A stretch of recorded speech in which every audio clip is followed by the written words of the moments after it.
morning, children. That's it. Good morning, children. Thank you.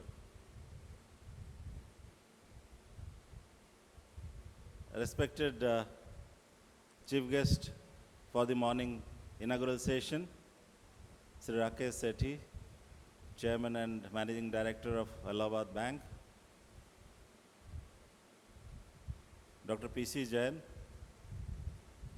former Principal of SRCC New Delhi, Sandeep Ghosh, Principal SICC, Harish Sanduja, Principal Science School, all the teachers from the visiting schools, teachers of Science School,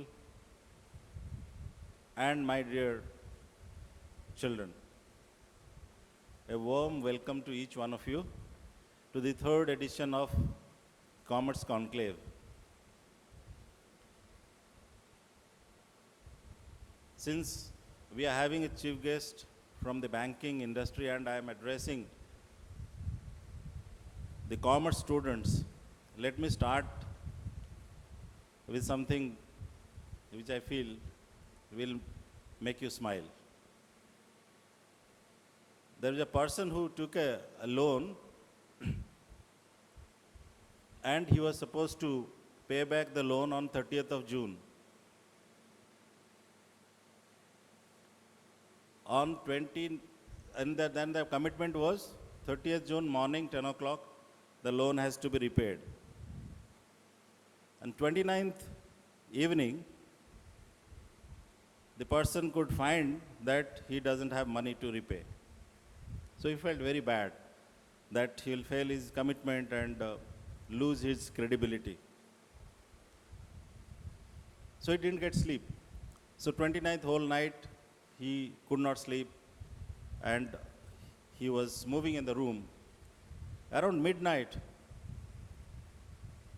wife saw that he is moving around in the room and not sleeping. Then wife was perplexed and wife asked this person, so why you are not sleeping? What has happened? He said, see, tomorrow morning 10 o'clock I have to repay the loan. I don't have money. Now that is not making me to sleep. The wife said it's simple. So what she did, actually the loan was taken from a neighbor, was just the person who was beside their house. So wife went, opened the window and shouted, hey Mr. So-and-so.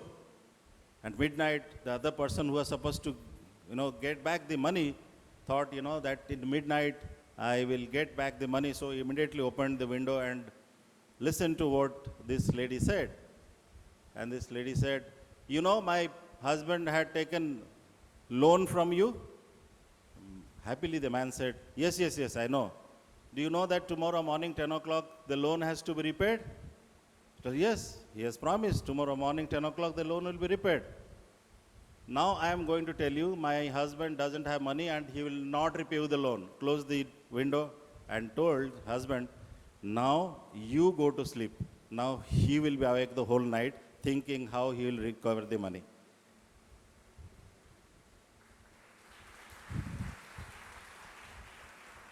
So this is how situation changes when the ground realities change, right?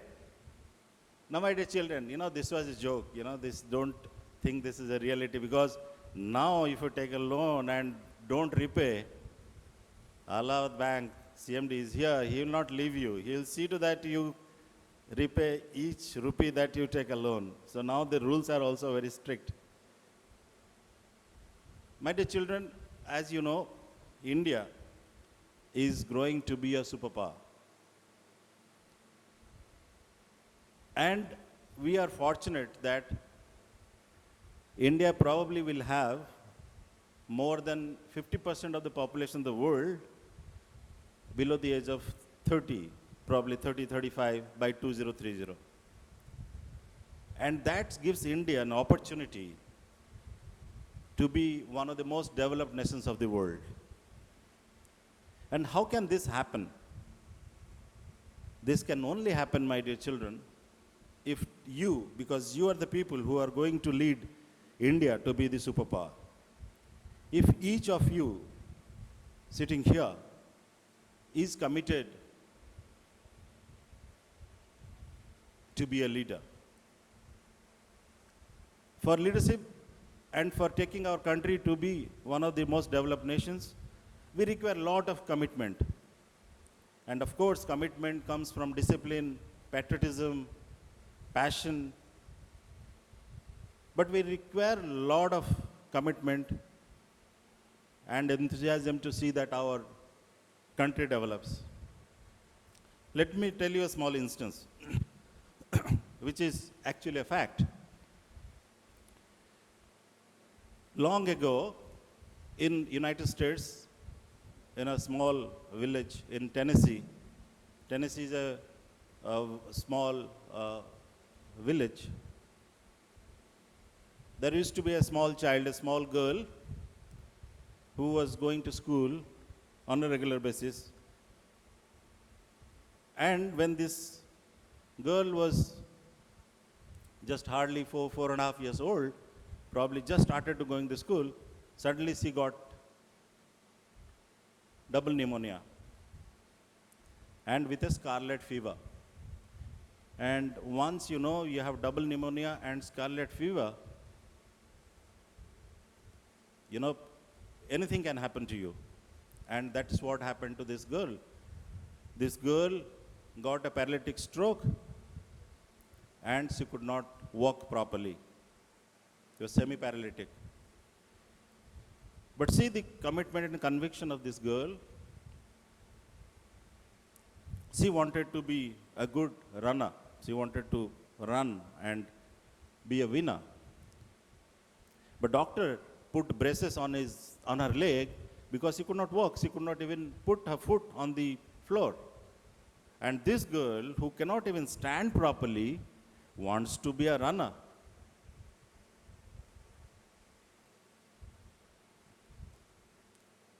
So when this girl was almost 9 years of age, the girl told her mother that, I want to run, Mama. Mother was convinced with the conviction and the commitment this girl had.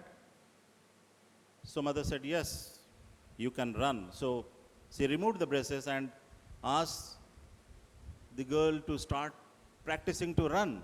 And limping, the girl started running. And when she was almost 13 years, so 4 years of practice, when she was of 13 years of age, she participated in the first event of the school. After 4 years of practice and commitment and conviction. So that was the school event, and everybody was on the track, and she started to run. And the running was with the 4 years of training she had and the commitment. And she ran. After the whistle, she started running in the first event. So what did happen after once she started running? Can you guess? She had 4 years of practice. Can you guess what happened? What happened? Can any guess? Yes? Any guess? She failed. She was the last. Expected, she was the last. But she started to run again. Next year again she participated. Again she started running. And in the second year, because she had a lot of practice, you know what happened again in the second year? See? She failed. Third year, again she started. Because she did not lose the willpower, she started running. She ran with conviction, but with the paralytic leg, one leg limping, she started running. Third year, again what happened? Failed. Again she was the last. So normally what a person will do? What a person will do? Stop running? That's what all of us would have done. But she didn't lose hope. On the 5th year, She again started running for the school, and that was her school finals. After that, she is supposed to go to the university. So she ran on the last year of leaving the school with lot of practice. And again, what happened? Again, what happened? This time you are wrong. She did win and she became the first. So on the last year, she became the first. But the story did not end here. She again did her practice and she made Ed Temple. Ed Temple was the Tennessee University coach. And Ed Temple saw the commitment in this girl and the passion she had, even with the paralytic leg. And Ed Temple said that you have the spirit to win, you will definitely win, and you will be the fastest runner of the world. I will train you. So she went on training this girl. And it was 1960 Olympics. It was the Olympics of 1960. This girl was there in the 100-meter race. Again, Jutta Hen. Jutta Hen was that time the record holder of the sprinters, record holder of the 100 meters, 200 meters, and 400 meters. Nobody had broken the records of Jutta Hen. And this girl was there on the starting point with Jutta. But see the conviction of this girl. When the whistle blew, when she was given the instruction to start running, she didn't look anywhere. She just started to run because she said that I will be the fastest runner of the world. But it was Jutta, record holder for last 3 years. How a paralytic girl may have won the school event can compete in Olympics with Jutta. But you know what happened? In this 100-meter race, she broke Jutta's record. She did win. It was the next day, the 200 meters race. And in the 200 meters race, she again did run and she did beat Jutta Hen. So 2 successive events she did win. It was the 3rd day, and the 3rd day is supposed to be the relay race. The first 2 days she did run for herself because she wanted to be a winner. But on the 3rd day, when it was the relay race, it was for the country. It was for United States of America. And normally the people who run well, they are given the last lap, the finishing. And in the last lap for United States, it was this girl. She was very nervous because this time she was running for the country. However, she started. And to her bad luck, she was so nervous that by the time the whistle was given and she was given by the 3rd runner in the 400-meter relay race, the baton actually fell from her hand. And she saw Jutta actually running very fast, and she thought Jutta is going to win. She did pick up the baton,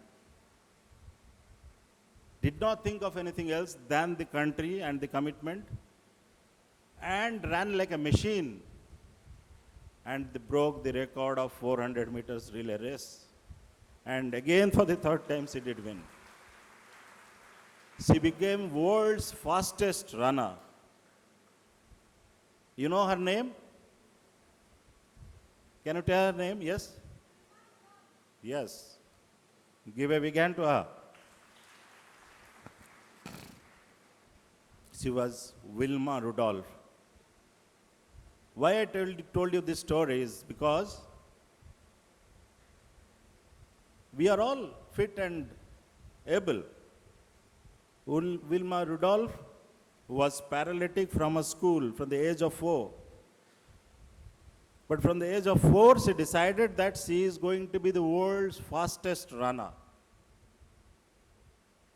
And she did it. No physical disability could stop her objective and ambition of life. My dear children, you are all bright stars of our country. Each one of you is a born leader and a bright star. If you have that commitment and conviction that I will bring pride to my nation, because let's forget whether, I telling you that you are going to bring pride to the school, pride to the city, gone are those days. Because each one sitting here, I want you to bring pride to the nation, because we are the nation builders. And each one of you sitting here, I see as a leader. Some of you may be the Prime Minister of our country, some of you may be the President of our country, some of you may be the next Abdul Kalam of our country. Who knows? Because you are our future. As I always say, that we have not inherited this earth. We have borrowed it to keep it safe for our future. So our happiness is in your hand. If you are going to be those leaders who can take India to be a superpower, we are safe. The objective of Commerce Conclave is to make you aware and conscious of your responsibilities, because I feel commerce plays a vital role in the economic development of any nation. The progress of any nation is dependent on the economic development, the economic cycle, and the best people who can run this economic cycle are the Faculty of Commerce.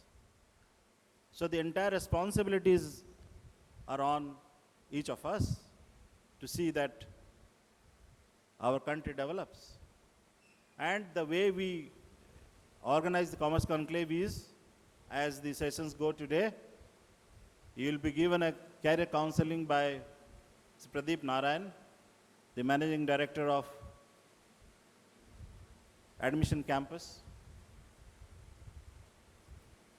There will be a talk by Dr. Pawan Agrawal. He is one of the finest speakers and represents the Mumbai Dabbawalas. Has spoken already at Harvard, at MIT, at Yale, at Duke, and many universities. Probably he'll be talking to the school students for the first time on our request. Take maximum advantage out of it. Before I end, today's children, you are fortunate to have as chief guest, Sri Rakesh Sethi, a person whom I have known for the last 15 to 20 years, a person with the utmost humility, honesty and integrity, a person who is liked by the entire banking industry, a person who has understood the value of banking and concentrates on the human value of banking. Whenever he has spoken or we have discussed on anything, he focuses on the human value component of banking. Because a good banker always looks at the human value. Dale Carnegie has said that he could become a millionaire and he could create 32 billionaires in his industry because he could identify good human resource for his industry. The steel baron, Ms. Sethi certainly is going to tell you how our economy is moving, because the true reflection of the country's economy is a bank, because the economy propels with the infusion of blood from the banking sector. So as a CMD, he is the doctor to tell you not only what the economy is now and also the remedies of how to improve the economy, because a banker truly understands. A banker is not a politician to show that the country that we are one of the best economies of the world, because he is a practical banker. I had requested him for a long time to come and talk to our children, and I was waiting for an opportunity. And when I said that there is a Commerce Conclave where the children of SAI International School and about 25, 30 institutions of our state will be assembled here, he instantly agreed and he said that I would like to talk to the children. I like to talk to children about our country, about our economy. Please give a big hand to society for having agreed to be with us.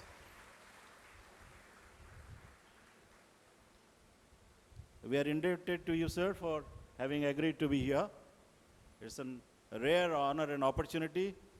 Children, I will give you 10 minutes after his speech to ask any question that you have to make it more interactive. So you have 10 minutes, so frame your questions. So we'll be only restricting to 10 minutes. So the quicker, the first in, first out, so the quicker you can make your question very brief, so that we are able to accommodate more number of students. With these words, once again, I congratulate each of the visiting students, welcome each of these visiting students, and also wish the organizers of SAI International School and SAI International College of Commerce to have organized this Commerce Conclave in a much better and bigger way. Wish you all the best, and I wish we'll have very good deliberations in the day during the course of this conference. Thank you. God bless you.